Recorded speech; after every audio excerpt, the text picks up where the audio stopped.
नमस्कार। आज के इस खास एक्सप्लेनर में हम 10 सिख गुरुओं के उस शानदार इतिहास की बात करने वाले हैं जो प्रतियोगी परीक्षाओं की तैयारी कर रहे छात्रों के लिए लिटरली एक मस्ट नो टॉपिक है। अब देखिए, हम सबने सिख इतिहास के बारे में थोड़ा बहुत तो सुना ही है ना? लेकिन आज हम ये समझेंगे कि कैसे ये पूरा सफ़र एक शांत आध्यात्मिक परंपरा से शुरू होके संत सिपाही तक जा पहुंचा। ये सिर्फ कुछ ऐतिहासिक घटनाओं की बात नहीं है, बल्कि शौर्य और बलिदान की एक ऐसी गाथा है जिससे एग्जाम्स में हर साल सवाल बनते ही बनते हैं। तो चलिए, बिना किसी देरी के शुरू करते हैं। फटाफट देख लेते हैं कि आज के हमारे मेन टॉपिक्स क्या-क्या हैं। हम शुरुआत करेंगे सिख धर्म की नींव से, फिर देखेंगे गुरु परंपरा का विकास कैसे हुआ, उसके बाद शहादत और नई दिशा, फिर 10वें गुरु और खालसा, और फाइनली बात करेंगे पंच ककार के महत्व की। एक तरह से ये आज के लिए हमारा मेंटल सिलेबस है। अच्छा, आगे बढ़ने से पहले दो बहुत ही बेसिक लेकिन क्रूशियल शब्दों का मतलब समझ लेते हैं। पहला है सिख, जो मूल रूप से संस्कृत से आया है और इसका अर्थ होता है शिष्य यानी सीखने वाला। और दूसरा शब्द है गुरु, मतलब वो जो अज्ञानता के अंधकार को दूर करे और हमें प्रकाश की ओर ले जाए। देखा जाए तो इस पूरे धर्म की नींव ही एक शिष्य के गुरु के प्रति समर्पण और ज्ञान की तलाश पर टिकी हुई है। चलिए अब आते हैं हमारे पहले सेक्शन पर, सिख धर्म की नींव। जरा सोचिए, 15वीं सदी का वो दौर जब समाज में छुआछूत, जाति व्यवस्था और धार्मिक कट्टरता एकदम चरम पर थी। ऐसे माहौल में श्री गुरु नानक देव जी सामने आते हैं और समानता का एक बहुत ही पावरफुल संदेश देते हैं। उन्होंने बिल्कुल साफ कर दिया कि ईश्वर सिर्फ एक है। उन्होंने मूर्ति पूजा और समाज में फैले तमाम अंधविश्वासों का कड़ा विरोध किया, और इसी के साथ इस धर्म की मजबूत आध्यात्मिक नींव रखी गई। अब एग्जाम्स के पॉइंट ऑफ व्यू से आपको ये फैक्ट्स बिल्कुल रट लेने हैं। ध्यान दीजिएगा, पहले गुरु श्री गुरु नानक देव जी बाबर के समकालीन थे। इन्होंने सिख धर्म की स्थापना की और लंगर प्रथा की शुरुआत की, जहां सब बराबर बैठकर खाना खाते हैं। दूसरे गुरु श्री गुरु अंगद देव जी हुमायूं के समय में थे और इन्होंने गुरुमुखी लिपि का आविष्कार किया था। ये सवाल तो एग्जाम में कई बार पूछा गया है। और तीसरे गुरु श्री गुरु अमरदास जी, जो अकबर के समकालीन थे, इन्होंने गोइंदवाल में 84 सीढ़ियों वाले कुएं का निर्माण करवाया और सती प्रथा जैसी कुप्रथाओं का पुरजोर विरोध किया। आगे बढ़ते हैं हमारे दूसरे चरण की तरफ, गुरु परंपरा का विकास। अब ये जो दौर था ना, इसमें चीजें काफी बदल रही थीं, संस्थाएं बन रही थीं।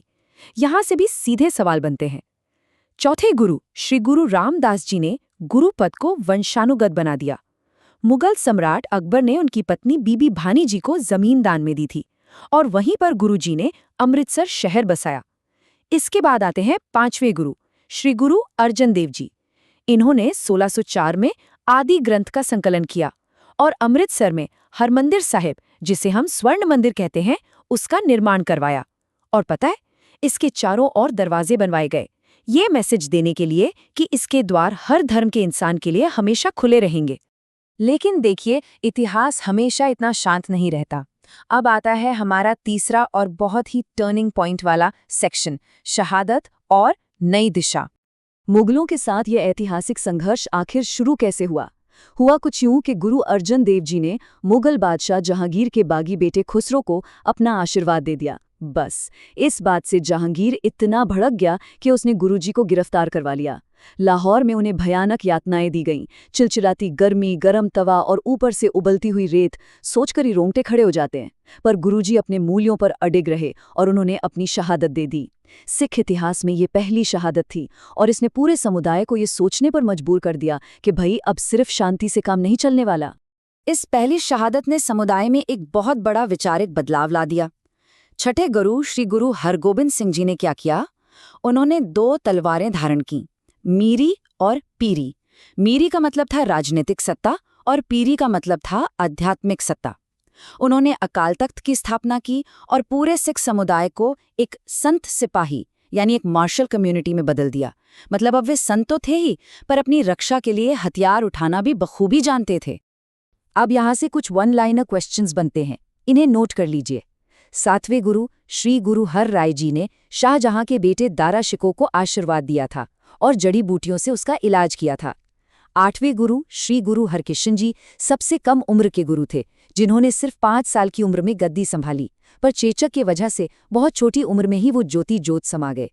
फिर आते हैं 9वें गुरु श्री गुरु तेग बहादुर जी। इनका बचपन का नाम त्यागमल था। इन्होंने आनंदपुर साहिब बसाया और आगे चलकर क्रूर औरंगजेब का डटकर सामना किया। इन बाद के गुरुओं के समय में ना आप साफ देख सकते हैं कि हालात कितने तनावपूर्ण हो रहे थे। धर्म और निर्दोषों की रक्षा के लिए जिस संकल्प की जरूरत थी वो अब पूरी तरह से आकार ले चुका था। खास तौर पर औरंगजेब के समय में अन्याय के खिलाफ खड़े होने का जो बेस था वो बिल्कुल तैयार था। और यहाँ आती है सिख इतिहास की सबसे पावरफुल और भावुक कहानियों में से एक। औरंगजेब कश्मीरी पंडितों का जबरन धर्म परिवर्तन करवा रहा था। परेशान होकर वो कश्मीरी पंडित गुरु तेग बहादुर जी के पास मदद मांगने पहुंचे। गुरुजी ने उनकी आज़ादी की रक्षा के लिए सीधा औरंगजेब को चैलेंज कर दिया। उन्होंने कहा कि अगर तुम मुझे इस्लाम कबूल करवा दो तो बाकी सब भी कर लेंगे। औरंगजेब ने उन्हें भयानक टॉर्चर किया, पर गुरुजी टस से मस नहीं हुए। आखिरकार दिल्ली के चांदनी चौक में उनका शीश काट दिया गया। आज उसी जगह पर मशहूर गुरुद्वारा शीशगंज साहिब मौजूद है। सोचिए, किसी और के धर्म की रक्षा के लिए ऐसा सर्वोच्च बलिदान, इतिहास में इसके उदाहरण ना के बराबर हैं। अब हम पहुंच गए हैं हमारे चौथे भाग पर, 10वें गुरु और खालसा। यहाँ संत से सिपाही तक का सफर अपने बिल्कुल पीक पर पहुंच जाता है। ये साल 1699, इसे तो आप बस अपने दिमाग में छाप लीजिए। एग्जाम्स में ये अनगिनत बार पूछा जा चुका है। 1699 की बैसाखी का ही वो दिन था जब आनंदपुर साहिब में सिखों के 10वें और अंतिम देहधारी गुरु श्री गुरु गोबिंद सिंह जी ने खालसा पंथ की स्थापना की थी। खालसा के बनने की एक घटना बहुत ही अद्भुत है। गुरु गोबिंद सिंह जी ने एक भरी सभा में धर्म के लिए एक शीश की मांग की। पल भर के लिए वहां सन्नाटा छा गया, लेकिन फिर एक एक करके 5 सिख अपना सिर देने के लिए आगे आए। गुरुजी उन्हें एक तंबू के अंदर ले गए और थोड़ी देर बाद उन्हीं 5 नौजवानों के साथ बाहर आए, जिन्हें उन्होंने नाम दिया पंज प्यारे। खालसा का मतलब ही है जो पूरी तरह से शुद्ध हो और हर बंधन से आजाद हो। बस यहीं से एक ऐसे समुदाय का जन्म हुआ जो किसी भी अन्याय के खिलाफ लड़ने के लिए हमेशा तैयार था। फाइनली अब हम आते हैं हमारे आखिरी और बहुत ही इम्पोर्टेंट टॉपिक पर, पंच ककार का महत्व। गुरु गोबिंद सिंह जी ने खालसा के लिए 5 चीजें धारण करना एकदम अनिवार्य कर दिया था, जिन्हें हम पंच ककार कहते हैं। ये हैं केश, कंघा, कड़ा, कच्छा और कृपाण। अब देखिए, ये सिर्फ एक फिजिकल आइडेंटिटी नहीं है, इनका बहुत गहरा दार्शनिक मतलब भी है। ये 5 चीजें अनुशासन, पवित्रता, समानता और हर पल मजलूमों की रक्षा के लिए तैयार रहने का एक जीता जागता प्रतीक हैं। और सिर्फ इतना ही नहीं, समाज में पूरी तरह से समानता लाने के लिए गुरु गोबिंद सिंह जी ने एक और मास्टर स्ट्रोक चला। उन्होंने नामों के आगे से जाति सूचक शब्द हटा दिए।